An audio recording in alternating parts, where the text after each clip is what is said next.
हिफाजत अपने घर की मैं खुदा पे म्हणून अतिशय चांगल्या प्रकारची जनतेची सेवा करीत आहे। यावेळेस माझी पत्नी दोन मधील सर्व माझ्या बंधू भगिनींना सर्व नागरिकांना विनंती। काँग्रेस पक्षाने कसे उमेदवार दिले आपल्याला सर्वांना माहित आहे। गेल्या 15 वर्षापासून इथं काम करतो आणि प्रामाणिकपणे निष्ठेने या नगरपालिकेत काम केलं। आजपर्यंत कोणताही एक डाग माझ्यावर लागलेला नाही की अशा गोष्टी झाल्या की आज पाहत आहे की इथे हा जो जनसमुदाय आला, हा समुदाय माझ्या प्रेमामुळे आला, नाही तर अदरवाईज मी मागच्या वेळेस सुद्धा माझ्या वाढदिवसानिमित्त सांगितलं होतं की सर्व पक्षाचे लोक जर स्टेजवर येतात तर ते तुमच्या प्रेमामुळे येतात, नाहीतर तुम्ही पाहिलं असेल की लोक कुठं जायला भितात। आज आपल्यासोबत आदरणीय दादा आहेत। दादांना फक्त 2 गोष्टी सांगतो की आपल्या इथं बऱ्याच दिवसापासून 15 व्हावी आणि त्यासाठी आपण निधी द्यावा।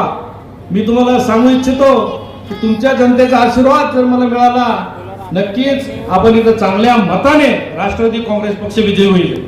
आज बऱ्याच दिवसापासून आपण 15 दिवसातून पाणी पितो, स्वच्छ पाणी भेटत नाही, परंतु दादांनी जर हा निधी दिला तर आपलं सर्व काही सुरळीत होईल। तसेच इथं घन कचरा व्यवस्थापनाची व्यवस्था झाली पाहिजे, यासाठी सुद्धा आम्ही आग्रह, विशेषतः तुम्ही पाहिलं असेल की मी स्वतः निर्णय घेणारा व्यक्ती आहे, हे काम करेल। दुसरा मुद्दा याबद्दल बोलतो की मला कोणाची परवानगी घेण्याकरता कुठे जावं लागत नाही। कोणत्या फाईलवर सह्या मी जर नगराध्यक्ष झालो तर, नाहीतर बरेच तुम्हाला माहित असेल आताची बावली म्हणजे तुम्हाला कटपुतली सारखे नगराध्यक्ष जर पाहिजे असतील, खालून वर तिथपर्यंत जायचं मग सह्या घ्यायच्या। मी सांगतो करतो, या गोष्टी कधी होणार नाही। मी तुम्हाला अभिवचन देतो ही चिखली सुरक्षित भयमुक्त चांगली करेल एवढं आश्वासन देतो आणि थांबतो। साधारण 26 नोव्हेंबर 1949 रोजी देशाच्या संविधान सभेने आपल्या देशाची राज्यघटना स्वीकारली। त्यामुळे हा दिवस आपण आपल्या 140 कोटी जनतेचा भारत, त्या भारतामध्ये संविधान दिन म्हणून साजरा करतो। आणि या पवित्र संविधान दिनाच्या संपूर्ण देशवासियांना, संपूर्ण महाराष्ट्रातील जनतेला, माझ्या विदर्भातल्या जनतेला, माझ्या चिखलीकरांना मी मनापासून शुभेच्छा देतो। पिण्याच्या पाण्याची जी गैरसोय, मी आज तर सकाळी अकोटला होतो, त्याच्यानंतरच्या काळामध्ये मी मलकापूरला गेलो, त्याच्यानंतर मी बुलढाण्याला गेलो, त्याच्यानंतर मी चिखलीला आलो, आता याच्यानंतर मी देऊळगाव राजाला जाणार। बहुतेक 40 ठिकाणी मला पिण्याच्या पाण्याच्या बद्दलच्या तक्रारी ऐकायला मिळाल्या। खरं तर मित्रांनो, देशाला स्वातंत्र्य मिळून 75 वर्ष होऊन गेली। मूलभूत गरजा जे काही माझं हे शहर आहे, या शहरातल्या नागरिकांचा हक्क नाही की त्या नागरिकांना व्यवस्थित पिण्याचं पाणी त्या ठिकाणी मिळावं, त्यांचे प्रश्न सुटावेत। पेट टाकणीसारखं महत्वाचं धरण आहे, तिथं या शहराचा करता पाणी पुरवठा मुलांना आपल्याला पाणी आरक्षित केलेलं आहे, तरी त्याची माझ्या चिखलीकरांना 15 दिवसांनी पाणी प्यावं लागतं। ही शोकांतिका मागे निवडून दिलेल्यांनी काय केलं? त्यांचं काम नव्हतं, त्यांची जबाबदारी नव्हती, त्यांनी काहीच काय न करता ते निवडून गेलेले होते ना।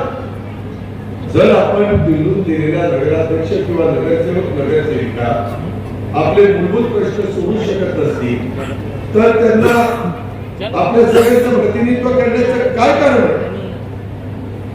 आज इथं कचऱ्याच्या बद्दलचे काय समस्या आहेत म्हणजे चिखलीमध्ये? आज घनकचऱ्याचा विल्हेवाट लावण्याच्या करता नवीन तंत्रज्ञान विकसित आहे। चिखलीकरांवर तुम्हाला आश्चर्य वाटेल, मोठमोठी शहरं, देशाचं इंदोर शहर सातत्याने पहिलं येतं, एवढं मोठं शहर, तुमच्यापेक्षा कितीतरी पटीने मोठं असलेलं शहर हे स्वच्छता देऊ शकता। परंतु आज माझ्या चिखलीमध्ये स्वच्छतेचा अभाव, त्याच्या संदर्भामध्ये आपल्याला नियमित पाणी पुरवठा होत नाही, स्वच्छ पाणी पुरवठा होत नाही, ही आपल्या चिखलीकरांची शोकांतिका आहे. मधल्या काळामध्ये शहराच्या रस्त्याच्या कडेला छोटी दुकानं लावणाऱ्या फेरीवाले असतील, भाजीपाला विक्रेते असतील, माझे फळ विक्रेते असतील, अशा छोट्या व्यवसायधारकांना प्रशासकीय यंत्रणेच्या द्वारे त्रास देण्याचं काम झालं. या त्रासातून त्यांना मुक्ती मिळाली.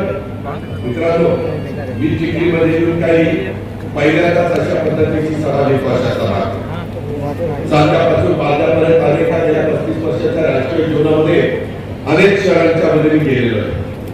मी माझे स्वतःचे शहर बारामती अतिशय चांगलं स्वच्छ पाणी, कचऱ्याची विल्हेवाट, हिरवगार त्या ठिकाणी झाडं लावून हिरवगार केलेलं शहर, सगळ्या काही सुविधा, खेळायला क्रीडांगण, उद्यानं, नाना पार्क, लहान मुलांना खेळणी, अशा सगळ्या गोष्टी केलेल्या आहेत. आम्ही लोक करू शकतो, तुम्ही का करू शकत नाही? तुम्हाला काय अडचण आहे?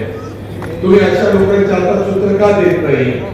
आणि त्याच्यामुळेच आम्ही सगळ्यांनी ठरवलं की डॉक्टर निलेश नारायणराव गावंडे हे आज त्यांनी डॉक्टरेट मिळवलेली, ते संस्थापक अध्यक्ष महाराष्ट्र शिक्षण आघाडीचे होते. चिखली युवक काँग्रेसमध्ये त्यांनी मागे काम केलेलं आहे. शिक्षण सभापती म्हणून त्यांनी त्या नगर परिषदेमध्ये काम केलेलं आहे. बांधकाम खात्याचा सभापती म्हणून काम केलेलं आहे. 15 वर्ष या शहराचा नगरसेवक म्हणून त्यांनी काम केलं, त्यांना अनुभव आहे. परंतु त्यांच्या हातनं विकास करत असताना त्यांना विकासाकरता पाठबळ देणारा नेता पण त्यांच्या पाठीशी पाहिजे, तशा प्रकारचा पक्षही त्यांच्या पाठीशी पाहिजे. आज नगर विकास खातं आमचे एकनाथराव शिंदे माजी मुख्यमंत्री नाताचे उपमुख्यमंत्री यांच्याकडे, त्यांच्याकडून आपल्याला विकासाच्या करता मदत घेता येईल. मी तुमच्या सगळ्यांच्या समोर उभा आहे. मी आज राज्यामध्ये महत्वाची जबाबदारी पार पाडतो. आपलं पालकमंत्री पद मकरंद पाटलांच्याकडे. आपल्याला 3-4 ठिकाणून निधी आणता येतो.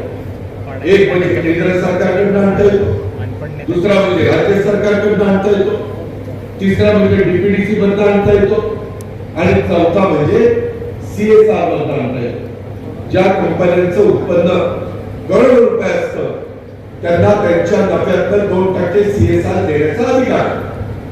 आणि अनेक भागामध्ये CSRच्या माध्यमातून घंटा गाडी असेल, परंतु ते चिखलीमध्ये आजपर्यंत झालेलं नाही. तुम्ही आता इतके दिवस इतरांना संधी देऊन बघितलं. आता आम्ही सरकारमध्ये आहोत, त्याच्यामध्ये आमची युती झालेली आहे धनुष्यबाणाची आणि आमच्या घड्याळाची.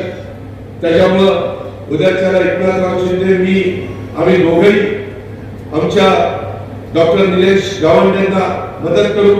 आमचे जे काही नगरसेवक नगरसेविका या उभ्यात, मला वाटतं त्यांना देखील आम्हाला सहकार्य करता येईल. एकूण 14 प्रभाग आहेत. आम्हाला